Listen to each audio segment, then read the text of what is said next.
So here is my Dragon Beta. I finally got it fixed, as I mentioned on the Facebook group. There are a few mods and extras in here. It's actually sitting in an Acorn A5000 case. It's one of the biggest, or the only cases I could find which would accept the size of the motherboard, because it's huge. So here you can see two of the regular Dragon PSU boards, but they're modified. The reason I've got two of them in there, there's probably more elegant ways to do it, but this was for simplicity. The machine, or this computer itself, takes around about 2 amps.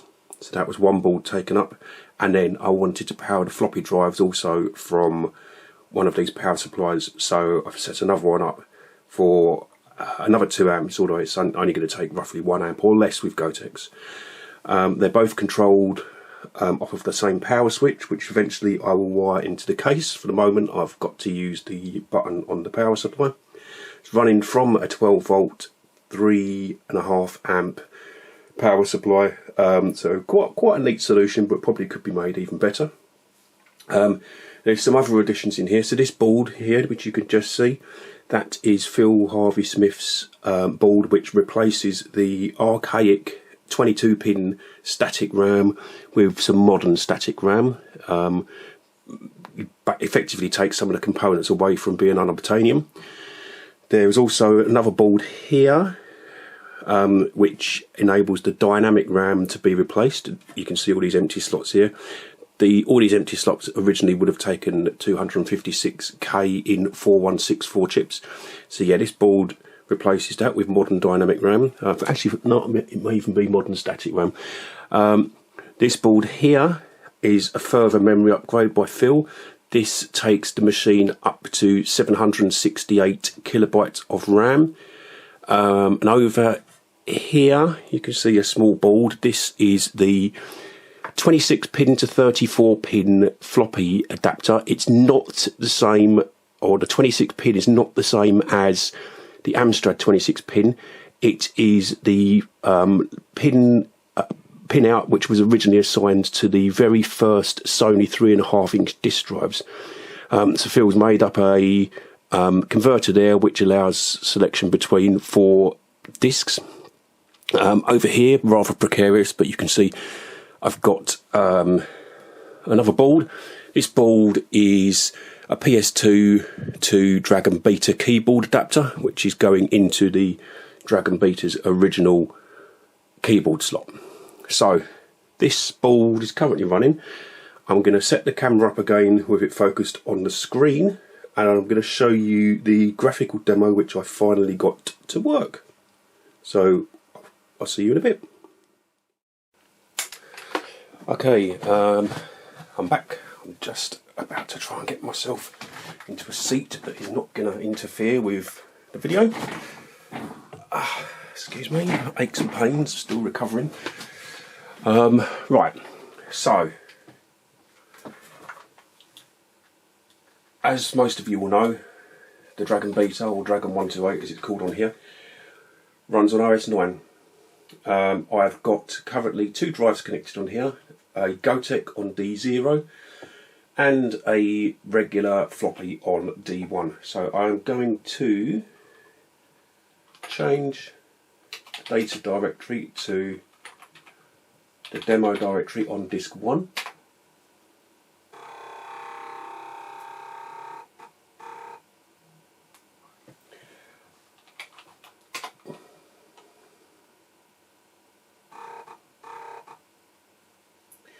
And then all of this was supplied with the Dragon Beta discs, so it's the graphics demo.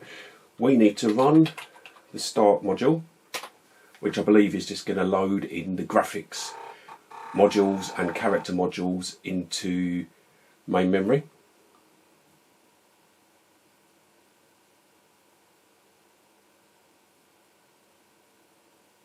You can see that the text is not the clearest in the world. It probably needs a little bit of refinement on the output circuitry. It's a bit too bright perhaps and a little bit fuzzy.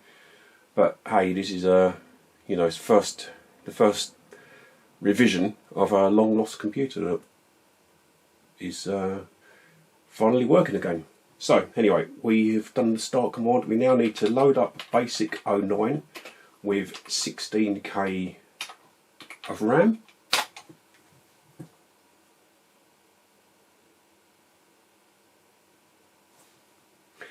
There's another issue I've got to fix, which is that the screen seems to be offset slightly to the right. Unfortunately, that may become more apparent on the graphics demos.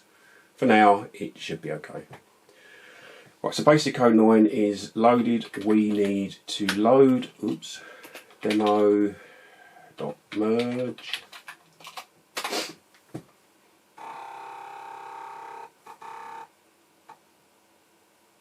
I probably should move all these across to the Gotek drive, but I'm not sure if there's enough space on that one floppy image.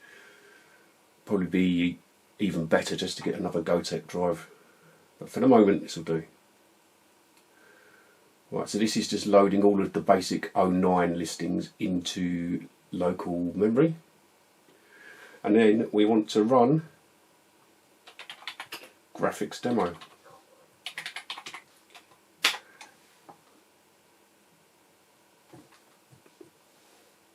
I'm going to run the top resolution demo.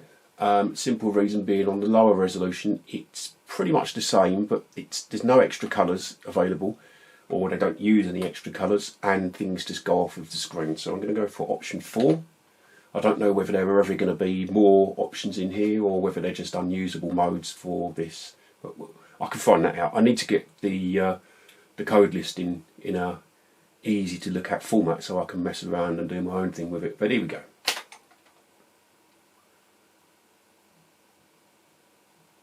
So as we go through, it'll be a bit laborious, but I think I'm going to read out the text that's coming up, not things like Dragon 128. I think we can see that.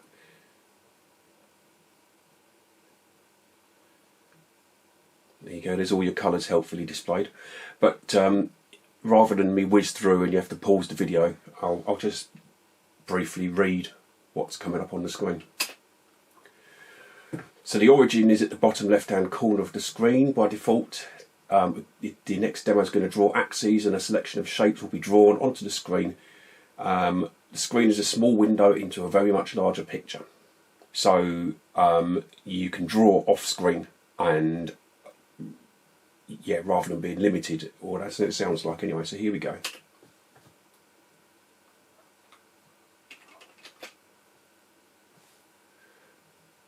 A selection of shapes, and what it's going to show us, the picture can be translated, so it's moved the origin, or rotated,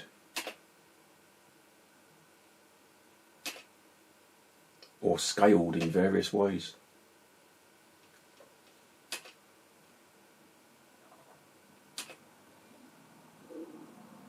So remember, this is all in Basic 09, and I really do want to have a look at the code to see how this was done, because it all looks very interesting what's coming out here. Here are examples of scaling, rotation and translation applied together.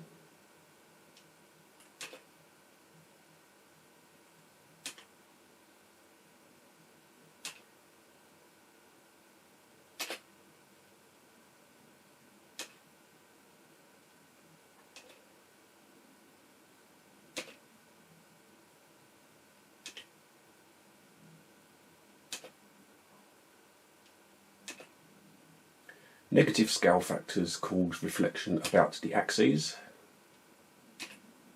So reflect about the x-axis,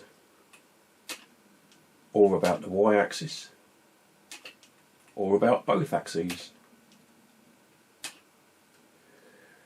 Mouse demonstration is next, but I haven't got a mouse connected. Phil has created an interface for one, but I just haven't got that yet. So we come out of that demo. So this is a demonstration of G-get and G-put, rather like the Dragon and Tandy Cocos. So I'm not going to read through all of that, but basically you draw your image and then you get it into an array, and then you can put it where you want and scale it, rotate it and translate it as required. So there is our original image, which has been getted or G-getted and put and rotated and scaled and rotated and put many other times on the screen. Using G-put the shape can be plotted on any colour background where col is the colour in the array which is not plotted. If it's omitted, it defaults to the background colour when get was done. Like so.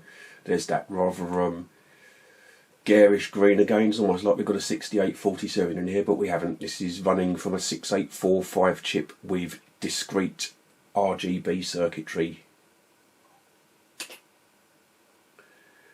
Text can be printed on the graphics screen.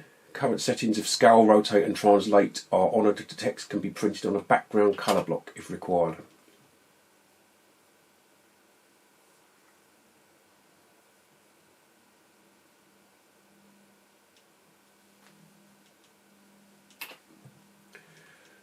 This can produce strange results.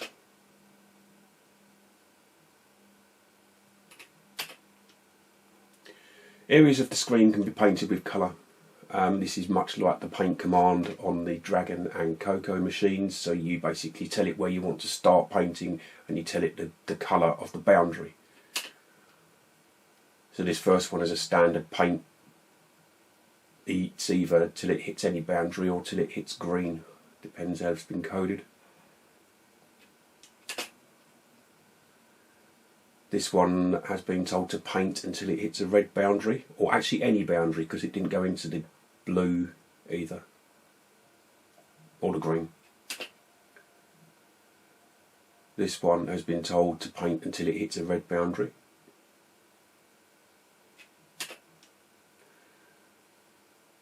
This one has been told to paint until it hits a green boundary. With text and painting, graphs and charts can be drawn. Lovely. I rather like this chart. It reminds me of the really early PC days on things like Harvard graphics and the like. Real basic pie charts. And here's the grand finale.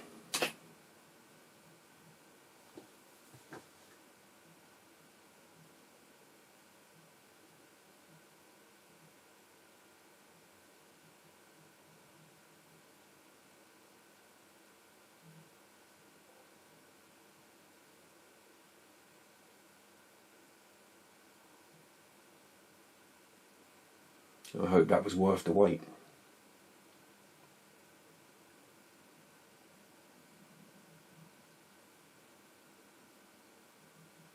And there we go, that's it. Dragon 128 in its full demoed glory.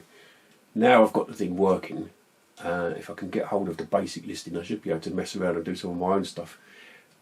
And notably, we could actually make the red dragon on a black background, which was always touted on the adverts for the original Dragon 32, but you couldn't do it.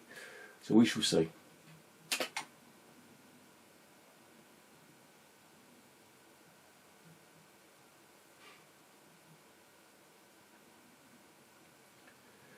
And we've also got, there's a few other programs. I think there's a Pascal program on there. There's some other OS 9 programs. I need to get discs written properly for those and try them out. But for now, that is it for this video. Thanks for watching.